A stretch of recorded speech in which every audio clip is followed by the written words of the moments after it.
ನನ್ನ ಹೆಸರು ನವ್ಯ from doctor bar. ನನ್ನ ಜೊತೆ ಇವಾಗ 2025 ಉಡಾನ್ ಫೆಸ್ಟಿವಲ್ ಅಲ್ಲಿ ನನ್ನ ಜೊತೆ ಸ್ಟೂಡೆಂಟ್ ಇದ್ದಾಳೆ. ಸ್ಟೂಡೆಂಟ್ ಹತ್ರ ಕೇಳೋಣ ಡಾಕ್ಟರ್ ಬಾರ್ ಸರ್ವಿಸ್ ಹೇಗಿದೆ, ಈವನ್ ಯಾವ ಕಾಲೇಜಿಗೆ ಹೋಗ್ತಾ ಇದ್ದಾಳೆ, ಯಾವ ಕಂಟ್ರಿ ಹೋಗ್ತಿದ್ದಾಳೆ, ಈವನ್ ಯಾವ ಊರಿಂದ ಬಂದಿರೋದು ಅಂತ. Hello, I'm Rania. I'll be joining CIU, Georgia. I'm from Bangalore. Okay, so doctor bar service ಹೇಗೆ ಅನ್ನಿಸ್ತಾ ಇದೆ? ಅಪ್ಕಮಿಂಗ್ ಬರೋ ಸ್ಟೂಡೆಂಟಿಗೆ ಏನು ಮೆಸೇಜ್ ಕೊಡ್ಬೋದು ನೀನು? ಇಲ್ಲಿವರೆಗೂ doctor birth has been very supportive and attentive to our parents and everything is going good so far. So I would like to thank Dr. Birth for the services. Okay, so ಇವಾಗ ಮಗಳಿಗೆ abroad ಕಳಿಸ್ತಾ ಇದ್ದೀರಾ, Georgia ಕಳಿಸ್ತಾ ಇದ್ದೀರಾ. So ಹೇಗೆ ಅನ್ನಿಸ್ತಾ ಇದೆ? ಅಂದರೆ ಬೇರೆ ಸ್ಟೂಡೆಂಟಿಗೆ ರೆಫರ್ ಮಾಡ್ಬೋದಾ ಇಲ್ಲ ಹೇಗೆ ಮ್ಯಾಮ್?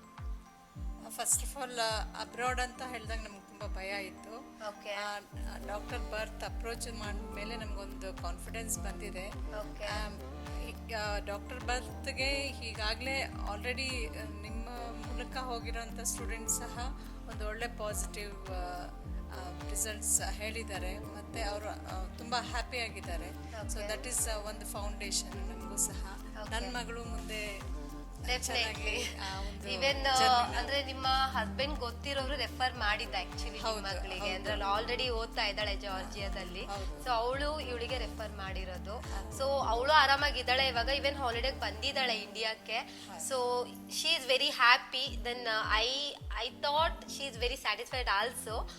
ಸೊ ಫ್ಯೂಚರಲ್ಲಿ ನಿಮ್ಮ ಮಗಳು ಕೂಡ ಹೋಗ್ತಾಳೆ, ಆರಾಮಾಗಿರ್ತಾಳೆ. Don't worry about that. ಆರಾಮಾಗಿ MBBS ಕಂಪ್ಲೀಟ್ ಮಾಡ್ಕೊಂಡು ಇಂಡಿಯಾಗೆ ಬರ್ತಾಳೆ. ಈವನ್ ಡಾಕ್ಟರ್ ಬಾರ್ ಸರ್ವಿಸ್ ಹೇಗಿರತ್ತೆ ಅಂದ್ರೆ ಕಂಪ್ಲೀಟ್ MBBS ಮುಗ್ದು ಇಂಡಿಯಾಗೆ ಬಂದು ಇಂಡಿಯಾದಲ್ಲಿ ಜಾಬ್ ಪ್ಲೇಸ್ಮೆಂಟ್ ಆಗೋ ತನಕನೂ ಡಾಕ್ಟರ್ ಬಾರ್ ಸರ್ವಿಸ್ ಹಾಗೆ ಇರತ್ತೆ. ಅದ್ರಲ್ಲಿ ಯಾವುದೇ ರೀತಿ ಚೇಂಜಸ್ ಇರಲ್ಲ. ನೀವು ಇವಾಗ ಏನು ಟ್ರಸ್ಟ್ ಇಟ್ಕೊಂಡಿದ್ದೀರಾ, ಡೆಫಿನೆಟ್ಲಿ ಆ ಟ್ರಸ್ಟ್ ನ ಬ್ರೇಕ್ ಮಾಡಲ್ಲ ಡಾಕ್ಟರ್ ಬಾರ್. ಸರ್ವಿಸ್ ತುಂಬ ಇಂಪಾರ್ಟೆಂಟ್ ಆಗುತ್ತೆ. Legacy is also very important. Hope ಇದು ಹೀಗೆ ಕಂಟಿನ್ಯೂ ಆಗುತ್ತೆ. Definitely ma'am, definitely. Thank you ma'am, thank you.